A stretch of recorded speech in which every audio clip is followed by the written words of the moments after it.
안녕하세요. 아일랜드에서 자전거 타고 있는 키튼입니다. 이번에 제가 방문할 곳은 네덜란드 암스테르담이고요. 좀 특이한 건 원래 이 로드 자전거를 타는데 이번에는 처음으로 브롬톤을 가지고 갑니다. 또 이게 사실 브롬톤 박스라고 하면 그 BMW 폴던 박스라는 유명한 박스가 있어요. 내가 독일에서 배송을 기다렸는데 안타깝게도 여행 출발 딱 하루 뒤에 도착했습니다. 어쩔 수 없이 이번에는 브롬톤 오리지널 브롬톤 사면 주는 그 오리지널 박스를 챙겼습니다. 다음 여행부터는 당연히 그 박스를 쓸 예정이고요. 밑에 보면 암스테르담 근처에 유명한 튤립필드인데 이 튤립필드가 다 끝났습니다. 원래 색깔이 알록달록 해야 되는데 튤립 꽃이 다 잘렸고요. 이게 왜냐하면 중요한 건 그 농부들한테는 튤립 꽃이 아니고 튤립 구근이기 때문에 조금만 늦게 가도 저렇게 꽃을 다 자릅니다. 제가 너무 늦었죠. 오늘이 이제 4월 30일인데 너무 늦게 도착했습니다.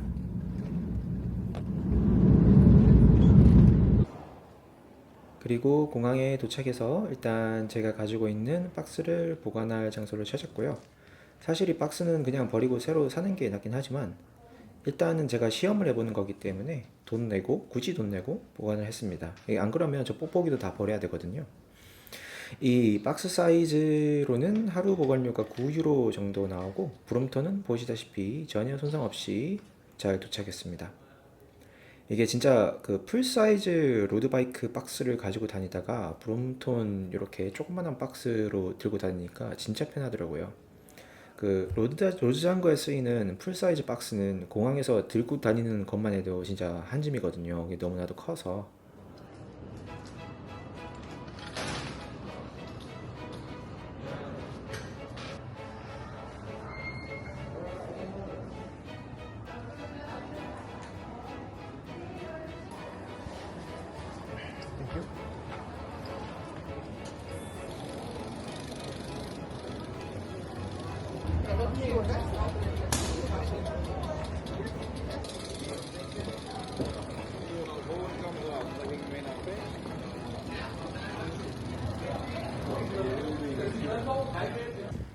그리고 이제 공항에서 나와서 목적지로 가고 있고요. 이게 진짜 공항에서 자전거 타고 빠져나오기 이렇게 편한 곳은 세상 어디에도 없었습니다. 이게 공항 도로는 웬만하면 자동차 도로, 심지어는 자동차 전용 도로로 되어 있는 곳도 좀 있거든요. 그러면 아예 자전거를 타고 나가는 게 불가능하죠. 근데 여기는 이렇게 넓은 자전거 도로가 펼쳐집니다. 그리고 또 특이했던 건 보시다시피 교통신호가 자전거 신호하고 보행자 신호하고 따로 돌아갑니다. 지금 건너갈 때도 보면 자전거는 파란불인데 보행자 신호는 빨간불이죠. 그래서 유럽의 웬만한 도시들도 제가 살고 있는 더블린에서도 저렇게 신호가 따로 돼 있긴 하는데 그 교통신호 자체를 따로 주진 않습니다. 자전거가 파란불이면 걷는 사람도 파란불일 때가 많은데 네덜란드가 이렇게 한 이유를 가만히 생각해 보면 아무래도 자전거가 보행자보다 빠르잖아요. 그래서 자전거는 신호를 좀 짧게 줘도 되니까 저렇게 굳이 하는 것 같아요. 긴 보행자 신호를 안 주고 자전거 빠른 신호만 주는 게 교통 뭐라고 해야 되나? 그 교통 체증 해소에도 도움이 돼서 그런 것 같고 여기 같은 경우는 제가 펌프를 공항에서 못 찾아서 그 주변에 있는 자전거 방에 타이어 공기 넣으러 왔어요. 왜냐면 다들 아시다시피 비행기에다가 자전거를 실으면 타이어 압력을 빼잖아요. 혹시나 그 위에 올라가서 타이어 터질까봐 저기압이니까. 그래서 제가 완전히 빼놓은 건 아닌데, 그러니까 완전히 안 빼놨으니까 이렇게 올 수 있었죠. 그런데 타이어 압이 상당히 낮아서 중간에 가장 가까운 데 내비 찍고 자전거 방에 왔었고 아주 친절하게 아저씨께서 잘 해주셨습니다. 그리고 여기가 공항 근처에서 한 4km 정도 떨어져 있는 아주 흔한 마을인데 진짜 네덜란드는 이런 흔한 마을에도 정말 자전거 도로는 끝내주게 잘 돼 있고요. 그리고 또 특징이 이렇게 웬만한 조그만 그 큰 도로가 나오더라도 네덜란드에서는 전부 다 이렇게 자전거 우회로를 아주 잘 닦아놨습니다. 그래서 자전거를 타면서도 이게 자동차라든가 큰 길 이렇게 마주칠 일이 거의 없기 때문에 스트레스를 아주 적게 받아요. 장거리 탈 때 이런 큰 도로 건너는 게 제일 스트레스인데 그거를 안 받으니까 진짜 거리를 제가 한 3일 동안 200km 정도를 탔는데도 전혀 200km처럼 안 느껴지더라고요. 그것도 로드도 아니고 바퀴 조그만 브롬톤으로 탔는데도 말이죠. 그리고 또 다니면서 전기 자전거도 되게 많이 봤는데 대부분 전기 자전거는 화물을 신고 다니죠. 식료품이라던가 마트 장 보거나 이럴 때 하는데 진짜 상당히 많은 그 엄마들이 애기들 태우고도 다니더라고요. 그러니까 이게 볼 때 정말 신기했었고, 그리고 원래는 이제 저 엄마들이 불안하니까 당연히 대중교통이라던가 아니면 자차로 이제 애기들을 데려다 줄 텐데 그만큼 안전하니까 저렇게 애기들 태우고 다니는 거 아니겠어요? 그러니까 정말 네덜란드의 자전거 환경은 진짜 안전하다 뭐 그런 것처럼 느꼈고, 또 한 가지 특이한 점은 네덜란드에서는 진짜 아무도 헬멧을 안 씁니다. 그러니까 헬멧 같은 경우를 쓰면 일단 무조건 관광객이라는 그런 의미가 되고요.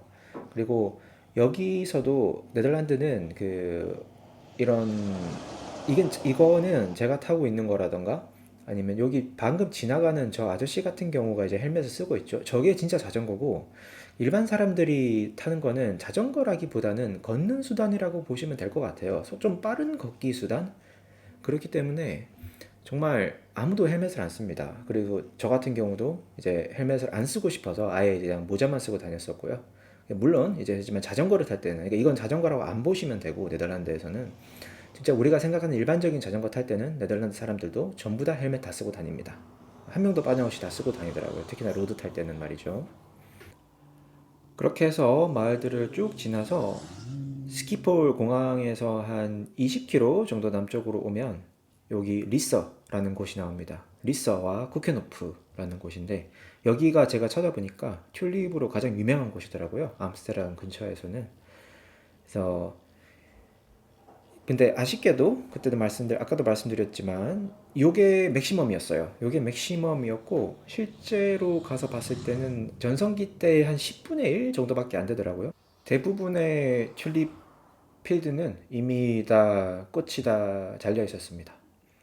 그래서 이렇게 소규모로 농장 규모로 이렇게 운영을 하면서 꽃을 좀 편하게 볼 수 있는 것도 있는데 꽃 상태가 그렇게 좋진 않았어요. 이미 아마 날씨가 너무 덥기도 하고 그래서 좀 많이 지나갔고, 여기가 이제 쿠케노프 거기 정원 입구입니다. 가격이 너무 비싸가지고 안 들어갔고, 그리고 이 브롬톤을 둘 데가 마땅치가 않더라고요. 그리고 또 이게 다니면서 좀 신기한 게 있었는데 네덜란드 사람들이 의외로 접이식 자전거를 잘 이해를 못합니다.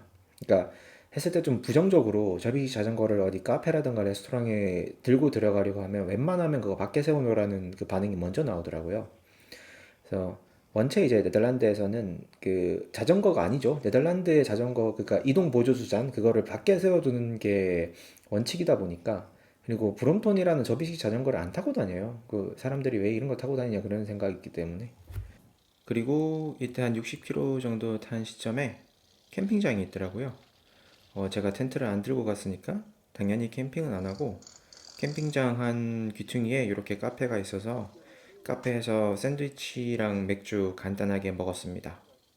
네덜란드, 특히나 암스테르담 근처 물가를 좀 걱정했는데 더블린하고 비슷하더라고요. 오히려 더블린보다 좀 쌀 수도 있고. 그리고 이제 제가 암스테르담에 예약해 놓은 숙소로 바로 돌아가기에는 거리가 좀 짧아가지고 날씨도 좋잖아요. 그래서 하를렘이라는 되게 예쁜 마을을 둘러서 갔습니다.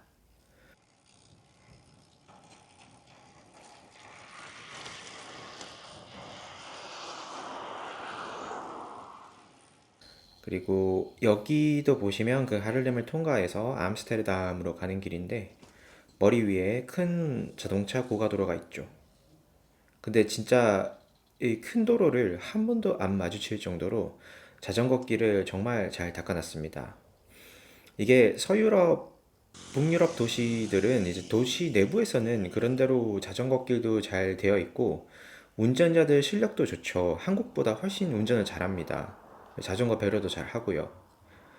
그래서 도심에서 자전거 타기는 좋은데 문제는 도시와 도시의 이제 그 이동이에요. 그러니까 외곽으로 빠져나오면 아무리 선진국이라도 자전거 도로도 안 돼 있고 차로로 다녀야 하거든요. 그럼 이제 그때는 내 목숨을 운전자들 수준에 온전히 맡겨야 하죠. 그러니까 내가 아무리 자전거를 잘 타고 등을 붙이고 하더라도 진짜 완전 전신 나간 사람이 와서 박으면 어쩔 수 없잖아요. 물론 이제 기본적으로 그럴 확률이 진짜 낮긴 하죠. 그래도 한국, 일본 쪽으로 가면 북유럽이나 서유럽보다는 그렇게 사고 날 확률이 높을 거고, 또 거기 넘어서 동남아시아나 아프리카 등으로 가면 더 자전거 타다가 목숨을 잃을 확률이 늘어나겠죠. 그런데 네덜란드는 진짜 아예 국토 전체에 고속도로, 마치 고속도로 같은 자전거 길을 깔아둔 느낌이었습니다. 그래서 저같이 로드 타는 사람들은 이런 생각을 많이 하죠. 만약 경부고속도로를 따라서 진짜 안전한 길을 똑같이 자전거 길로 내놨다면 정말 서울에서 부산 가는 거 일도 아닐 텐데 이런 생각 하거든요. 왜냐면 고속도로를 따라가는 자전거 길이 있다면 경사도 완만할 거고 선형도 좋고 산을 넘어갈 필요도 없고 배 같은 걸로 강을 건널 필요도 없죠. 무조건 직진이니까. 하지만 그게 실제로는 많이 힘들잖아요. 근데 지구상에서 그런 꿈 같은 상황과 가장 근접한 게 네덜란드였습니다. 진짜 도시 간의 여정이 너무나도 편했어요. 그래서 드디어 암스테르담 도심에 도착했습니다. 벌써부터 여기가 그냥 흔한 지하철역인데 자전거 주차해 둔 게 대단하죠. 다른 도시였다면 이 모든 자전거들이 같은 숫자의 자동차였을 겁니다. 그러니까 그 일반적인 도시들이 자동차 주차랑 교통체증 때문에 터져 나가는 거죠. 전반적으로 암스테르담에서의 자전거 경험을 말해보면 솔직히 별로였습니다. 저 같은 경우는 로드를 타던 브롬선을 타던 겁이 많아가지고 되게 좀 쫄보예요. 그래서 자전거 길이 이 간격을 되게 많이 둡니다. 또 로드 그룹 라이딩 할 때는 바퀴를 웬만하면 앞 자전거에 안 붙여요. 저는 그날 이 모임에 나온 사람들을 전부 믿을 수 있을 때만 로테 돌릴 때 앞에 바퀴를 붙입니다. 그 사고 나는 것도 많이 봤어요. 앞 사람이 실력이 부족해서 돌발 행동을 해버리면 위험하거든요. 애초에 또 그룹 라이딩을 좋아하지 않습니다. 이게 자동차 버전으로 본다면 기차놀이 또는 꼬리물기라고 하는데, 왜 공도에서 가끔 보면 스포츠카끼리 딱 붙어가지고 한 네다섯 대가 기차처럼 가는 거 있잖아요. 로드도 마찬가지죠. 똑같이 위험해요. 특히 자전거는 그렇게 하면 공기 역학적으로 이점이 많으니까 하는 건데, 일반 공도에서는 위험해서 전 솔직히 그룹 라이딩 잘 안 합니다. 어쨌든 그런 겁쟁이인 저에게 암스테르담 도심의 자전거는 너무 많았고 너무 붙어서 갔어요. 물론 자전거 대국이고 선진국이니까 네덜란드는 안전하긴 할 거예요. 근데 전 이게 네덜란드 자전거 환경을 처음 접하는 경우잖아요. 그러니까 완전 솔직히 처음에는 네덜란드 그 암스테르담에 딱 들어갔을 때 멘붕이 왔습니다. 그래서 약간 뭐 저기서는 속도를 줄여야 되는데 그냥 가네. 저기서는 거리를 둬야 되는데 딱 붙이네. 주변도 확인 안 하고 그냥 들어가네. 이런 경우가 되게 많았어요. 확실히 지방 소도시와는 완전히 다른 느낌이었습니다. 하지만 그래도 역시 네덜란드다라고 느낀 부분이 또 여러 군데 있었는데요. 여기도 차가 이렇게 지나갈 때 보면 밑에 부분에 자전거 도로가 올라와 있죠. 보통은 저렇게 차가 지나가는 교차로에서는 이 자전거 도로나 인도가 차도의 높이로 내려갑니다. 그런데 네덜란드에서는 오히려 차가 인도 높이로 올라와야 되는 경우가 되게 많았어요. 그게 좋았었고, 또 여기는 추가적으로 또 가장 마음에 들었던 부분 중 하나가 교차 로터리, 영어로 라운드어바웃이라고 하는데 여기 통행이었습니다. 네덜란드에서는 로터리를 돌 때 자전거가 우선입니다. 이건 아일랜드도 스위스도 스페인도 어림없는 얘기예요. 보시면 차들이 다 서죠. 다른 유럽 도시에는 차가 항상 로터리에서 먼저입니다. 보면 이렇게 도로에 샹어 이빨, 샤크티스라고 하는데 서양에서는 이게 양보 표시거든요. 그래서 샹어 이빨이 자기 쪽으로 향해 있다. 그러면 그쪽에서 오는 통행이 무조건 양보를 해야 합니다. 여기 보면 제 앞에 가는 아주머니는 저 전기 자전거한테 양보해야 하죠. 근데 보시면 여기서 핵심이 아주머니가 거의 안 섭니다. 그래서 눈치껏 타이밍에 맞춰서 잘 끼어들고 잘 빠져요. 차는 이게 불가능합니다. 덩치도 크고 운동량도 있기 때문에 서야 해요. 그래서 네덜란드의 이런 뛰어난 자전거 흐름을 보면 핵심은 자전거는 서지 않는다입니다. 스탑 사인 이런 거 멈춤 표심 이런 건 차한테만 적용되는 거예요. 물론 이제 자전거도 신호가 있거나 완전히 통행상 어쩔 수 없을 때는 자전거도 섭니다. 하지만 대부분은 마치 그 베트남 같은 데서 길을 건너듯이 눈치껏 자전거들끼리 사이사이로 잘 통행합니다.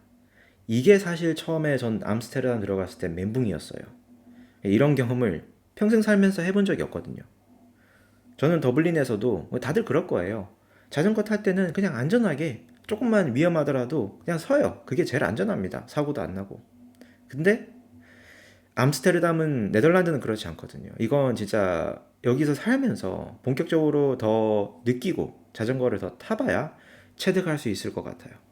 그리고 사람들이 수신호를 되게 잘합니다. 다들 이제 어렸을 때부터 자전거를 많이 타다 보니까 도로 규칙에도 익숙하고 자전거 규칙에도 익숙하고 그래서 상황에 맞게 수신호를 깔끔하게 잘 넣어요. 그리고 이제 어쩌면 여기가 암스테르담에서 자전거로 제일 유명할 수 있는 센트럴역이라는 곳입니다. 센트랄이라고 하는데 그 옆으로 지금 제가 터널을 지나왔어요. 이 터널이 한 500에서 600m 정도로 꽤 길고 자전거하고 걷는 사람 전용입니다. 그래서 자동차는 못 들어가요. 제가 받은 느낌이 여기 센트럴 주변은 약간 한 500m 정도는 차가 아예 들어올 수 없는 결계를 쳐놓은 듯한 느낌이었어요. 어쨌든 유일하게 좀 부담됐던 것은 그 엄청난 자전거 통행, 그리고 자전거 타는 사람들이 서지 않는다라는 거. 되게 눈치를 잘 보면서 그 사이로 알아서 잘 가야 합니다. 그리고 마지막으로는 여기에 센트럴역에서 강 북쪽으로 출발하는 페리인데 이 페리가 또 되게 명물이에요. 그리고 보면 되게 신기한 게 당연히 자동차는 안 되고요. 그리고 걷는 사람 자전거 전용인데 일체 돈도 안 받고 그 어떠한 배리어 같은 것도 없습니다. 그냥 이 페리의 높이가 도로의 높이하고 딱 맞기 때문에 그냥 아무 생각 없이 가면 돼요. 가서 타면 돼요. 이게 약간 움직이는 다리 같은 느낌이었어요, 저한테는. 어쨌든 그렇게 이제 시내를 자전거나 도보, 대중교통으로 오면 이렇게 편하게 강을 건널 수 있지만 만약에 차를 끌고 온다면 주차도 엄청 비싸고 불편한 데다가 요거를 이용을 못하니까 1시간이 됐든 30분이 됐든 한참 둘러가야 됩니다. 그런 식으로 암스테르담 시내의 교통 흐름을 이렇게 디자인해 놨더라고요. 어쨌든 그렇게 해서 여기까지 한 70km 조금 넘게 탔고요. 그래서 1일차는 여기서 끝이고 요거 다음이 바로 이제 호텔에 들어가서 쉬는 거고 튤립은 좀 실망이었습니다. 제가 너무 늦게 와가지고 제 잘못이죠. 네, 나머지는 다 좋았고 그리고 생각보다 암스테르담이 제 예상보다 더 복잡하게 돌아갔다. 그래서 암스테르담은 자전거 타기에 조금 별로였다. 너무 스트레스를 많이 받았지만 다른 곳은 다 좋았다. 이상입니다. 예, 다음 영상으로 또 돌아올게요.